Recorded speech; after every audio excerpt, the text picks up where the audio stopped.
नमस्कार दोस्तों। बहुत पॉपुलर डिमांड हो रही थी इस वीडियो को बनाने की, तो आज मैंने बनाया है।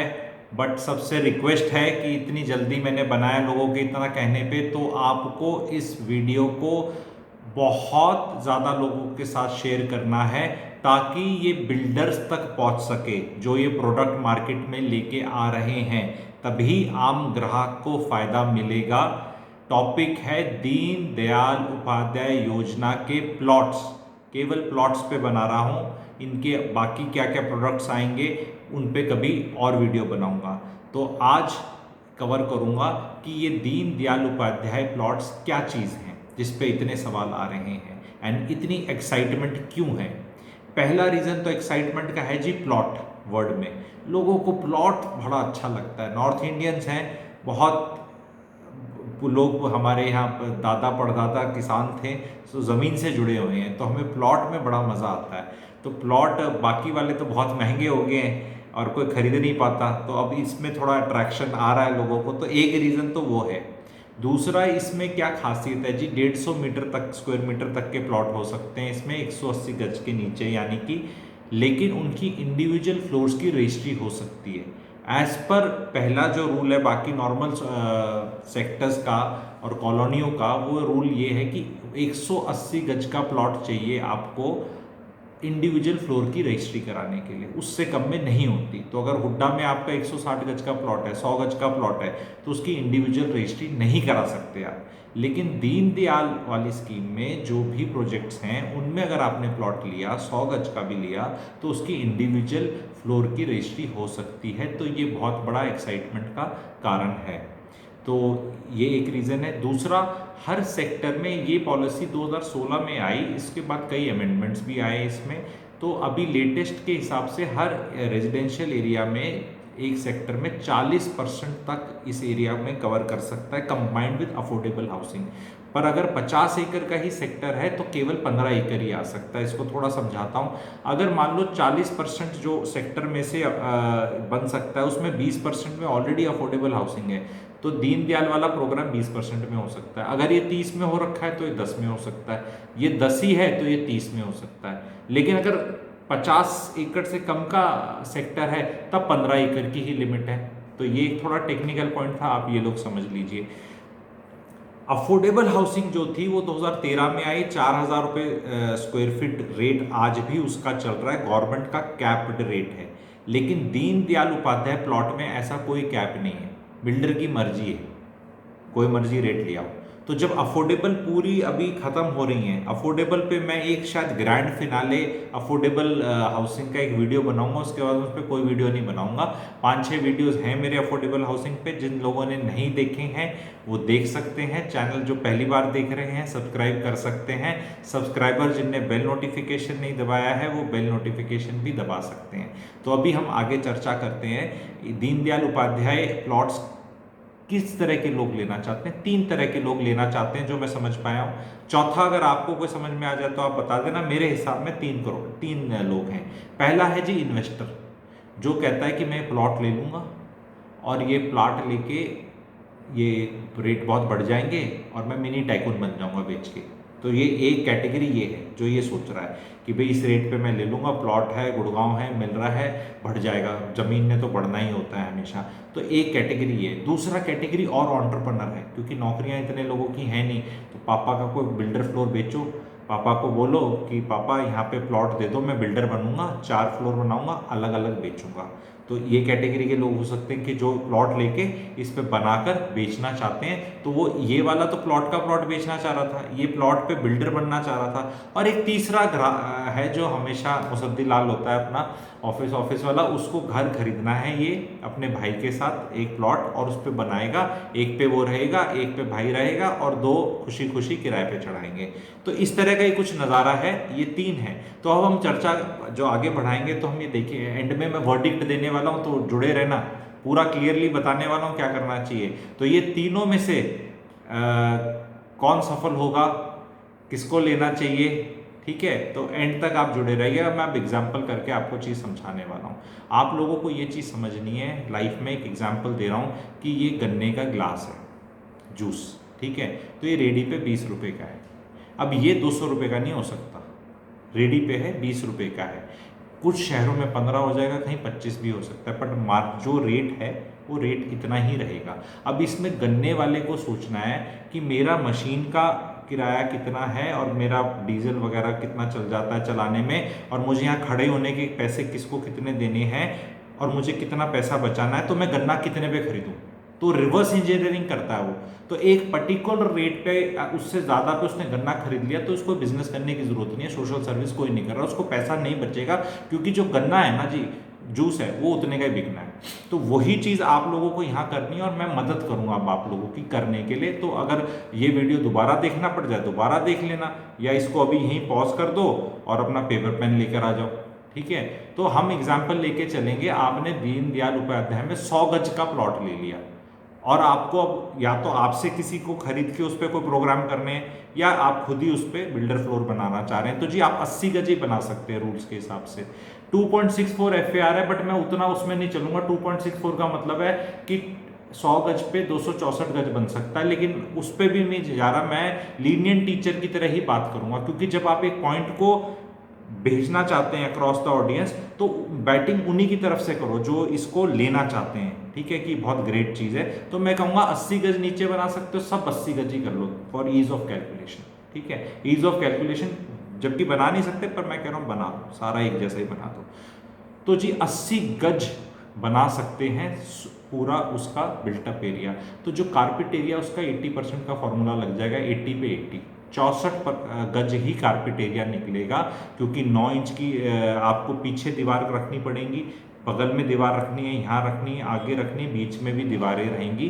तो 64 गज आपको कारपेट मिलेगा, जिसमें से 9 गज का जीना निकालना पड़ेगा आपको। मैं लिफ्ट का बोल ही नहीं रहा, नहीं तो उसका अलग एरिया हो जाएगा, फिर तो और वो हो जाएगा। मैं कह रहा हूँ बिना लिफ्ट का घर बनाना है, हालांकि स्टिल्ट और 4 मंजिल बनना है, तो सीढ़ी अगर ऊपर जा रही है तो लिफ्ट भी चाहिए, ठीक है। पर मैं ज़्यादा रायता नहीं फैला रहा कैलकुलेशन का कि भी 10 लाख की लिफ्ट लगेगी, 30 फुट उसमें भी जाएगा, नहीं, मैं कर ही नहीं रहा, ठीक है। मैं कह रहा हूँ नॉर्मल जीना, ठीक है।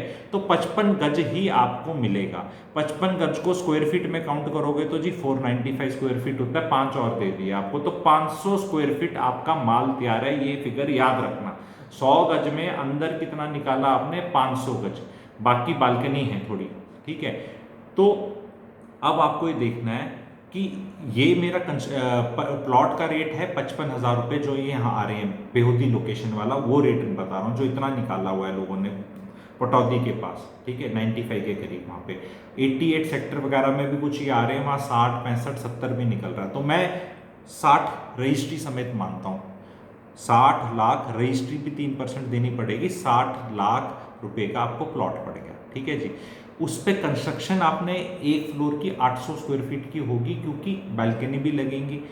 80 गज को किया तो 720 हो गया, और बालकनी लगा लो तो 800, 5 मंजिल बना तो 4,000 स्क्वायर फीट माल आपका कंस्ट्रक्शन का लगेगा। उसमें 4,000 स्क्वायर फीट, 1 स्क्वायर फीट का खुद खड़े होके भी बनाएंगे, 2021 की बात कर रहा हूँ, अप्रैल की, तो 1,500 रुपये रेट है। जब खुद ठेकेदार पकड़ोगे, खुद प्लम्बर, कारपेंटर सबके सर जोड़ोगे और खुद खड़े होके बनाओगे, 1,500 किसी को दे दोगे तो वो प्रॉफिट कमाएगा, 2,000 रुपये वो भी लेगा, माल खराब लगाएगा, आप माल अच्छा लगा लोगे अगर बना रहे हो, ठीक है।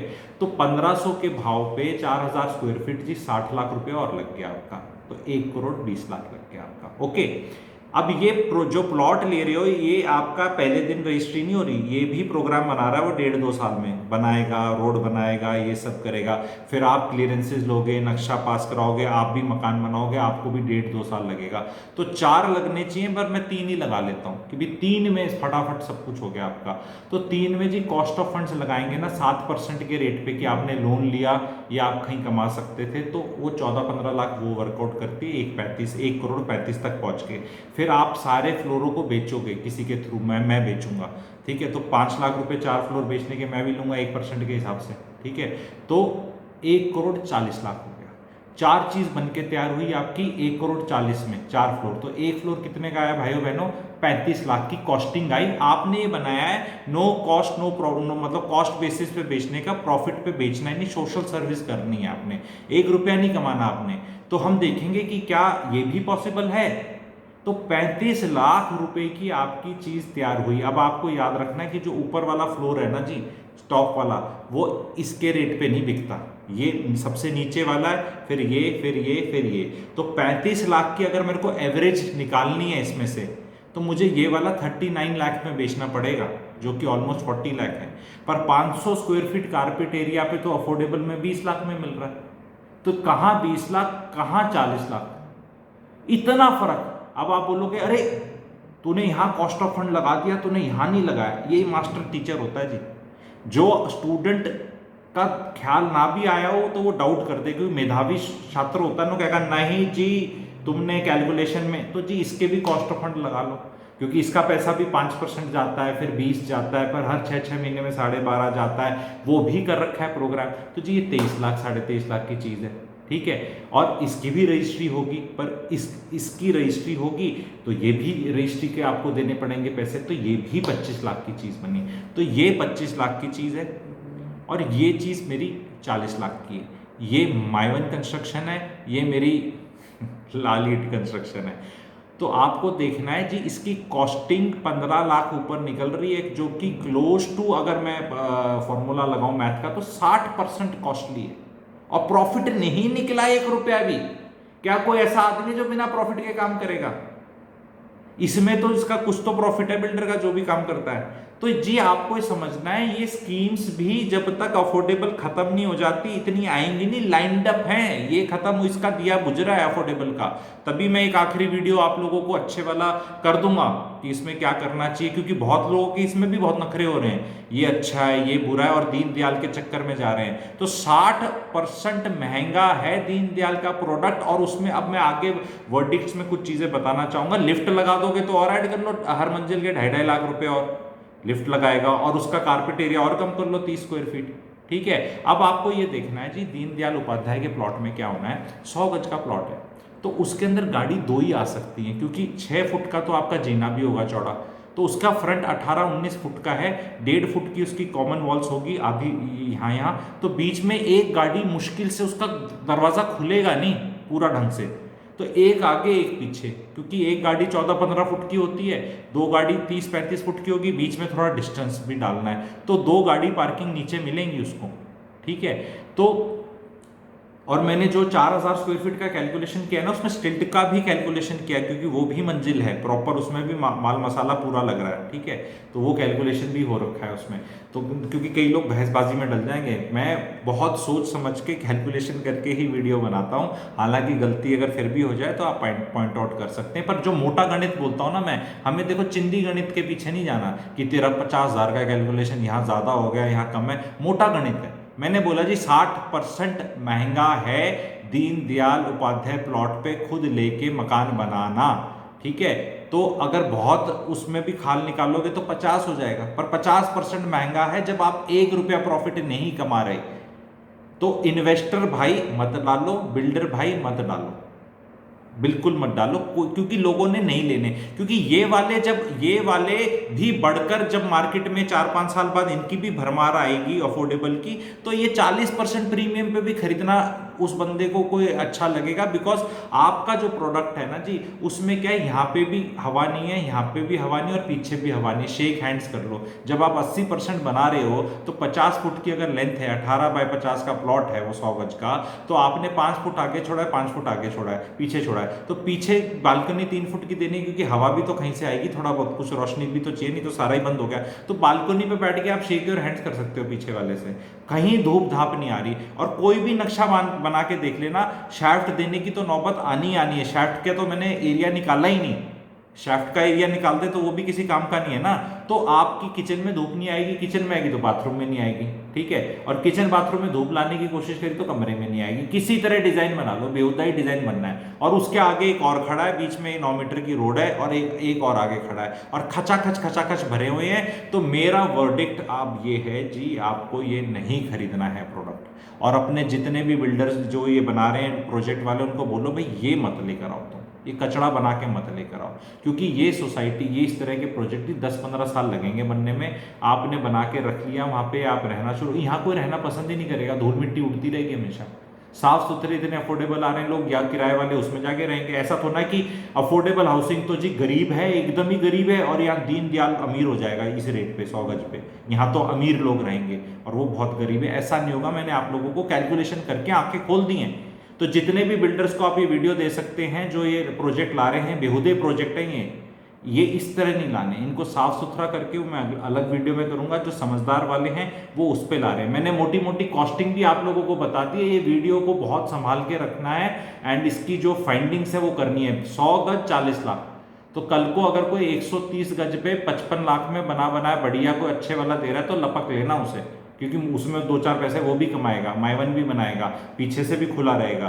तो वो मैं अगले वीडियोस में करूंगा समझाने के लिए आपको कि उस प्रोडक्ट को किस तरह समझना है। पर आपको दोबारा रिपीट कर रहा हूं, दीन दयाल उपाध्याय प्लॉट नहीं खरीदना है कहीं भी। और ये 60,000 पे नहीं खरीदना है तो 80 पे मत खरीद लेना। कहीं बोलो 60 पे तूने कैलकुलेशन किया था, लोग 70-80 हजार पे भी निकालने की कोशिश कर रहे हैं।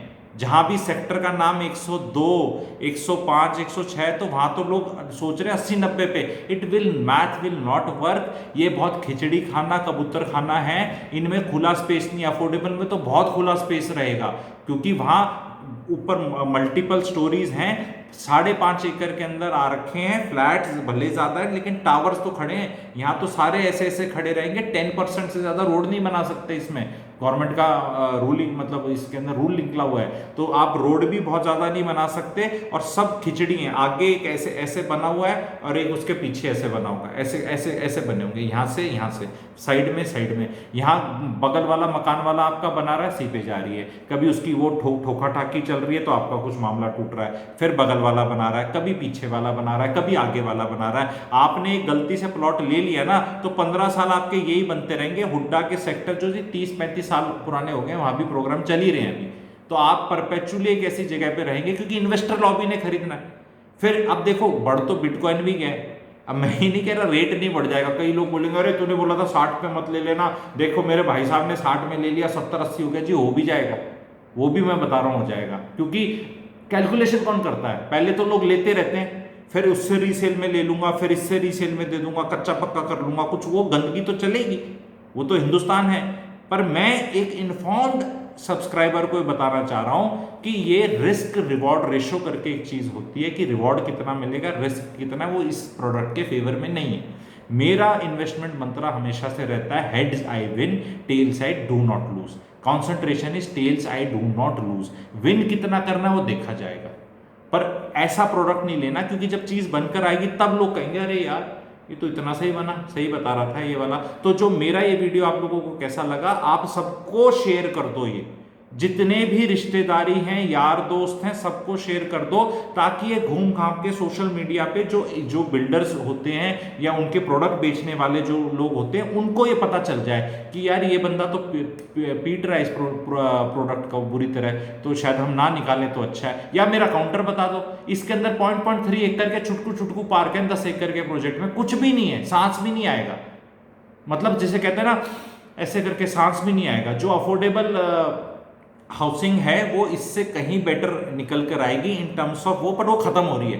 तो ये प्रोजेक्ट हो सकता है 1 साल बाद, आज मैं बता रहा हूं अप्रैल 2021, ठीक है, तो हो सकता है अप्रैल 2022 में मैं ही आके बोलूं नहीं यार अच्छा है ले लो, क्योंकि भाई यही सबसे सस्ता होगा और कुछ प्रोडक्ट होगा ही नहीं उसके मुकाबले। जैसे हुड्डा के प्लॉट आते ही नहीं, 2004 के बाद 57 सेक्टर कटा है, 57 गुड़गांव में, उसका तो कोई आया ही नहीं। तो वो प्रोडक्ट जो आया ही नहीं, अब उसको ही गाते रहेंगे कि वही अच्छा था। अब बाकी भांति के आएंगे, हो सकता है यही ल्यूक्रेटिव लगने लग जाए, रेट ही इतने बढ़ जाए, मुझे नहीं पता। लेकिन क्या आपको अप्रैल 21, मई 21 या अभी लेना चाहिए जब तक बाकी प्रोडक्ट वो आ रहे हैं, 2-4-6 महीने आएंगे वो प्रोडक्ट भी, नहीं लेना चाहिए। एंड इन सारे प्रोजेक्ट जो ये बना रहे हैं मैं इनको बता रहा हूँ जी, इस रेट पे मत निकालो। गरीब आदमी, कॉमन आदमी के लिए कुछ ऑन द टेबल छोड़ दो। जैसे एक आईपीओ निकालता है ना कोई बंदा, अभी वो बारबेक्यू नेशन का निकला था तो लिस्टिंग से नीचे निकला है शायद से, लास्ट जो भी मैंने चेक करा था। तो कुछ तो इन्वेस्टर या कोई जो आम आदमी है उसके लिए टेबल पे छोड़ दो, सारा जूस मत निकालो, क्योंकि उसको तो मैथ समझ में आ नहीं रहा, उसको तो लग रहा है प्लॉट आ रहा है अलग अलग। क्योंकि ध्यान कहाँ आकर्षित कर लिया इन सब लोगों ने, आपको ध्यान से समझना है। ये साइड थोड़ा सा लंबा हो रहा है पर आपको समझना है, इनने ध्यान आपका कहाँ ले गए, प्लॉट है जी इंडिविजुअल फ्लोर की रजिस्ट्री। बस इस चीज पे ध्यान देंगे। ये सच है, ये अच्छी चीज है, लेकिन रेट क्या है, मैथ क्या है, रिवर्स इंजीनियरिंग क्या है, ये थोड़ा कोई समझाना चाहता है, क्योंकि समझाना मुश्किल है, बहकाना बहलाना आसान है। प्लीज शेयर कीजिएगा। Thank you.